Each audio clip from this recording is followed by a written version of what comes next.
Viral, aksi heroik petugas palang pintu selamatkan pemotor terjatuh saat terobos palang, tetap lari walau terjatuh.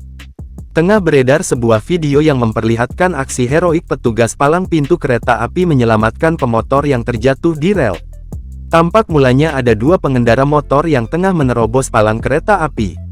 Tiba-tiba salah satu pemotor tersebut kehilangan keseimbangan dan jatuh di rel. Petugas palang pintu yang menyaksikan peristiwa itu pun lantas langsung berlari berusaha membantu pemotor itu. Ia bahkan terlihat sempat terpleset, namun segera bangun dan lanjut berlari.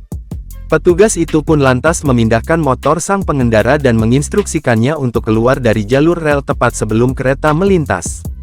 Terlihat, salah satu barang bawaan pengendara motor itu tak berhasil diselamatkan dan terlindas kereta api. Video itu pun kini viral dan telah diunggah dalam banyak akun di media sosial, salah satunya adalah @memomedsos pada Senin tanggal 12 Februari tahun 2024. Belum diketahui, lokasi dan waktu peristiwa ini terjadi. Namun, video tersebut berhasil menarik perhatian warganet. Warganet pun ramai memberikan komentar dan apresiasi kepada sang petugas.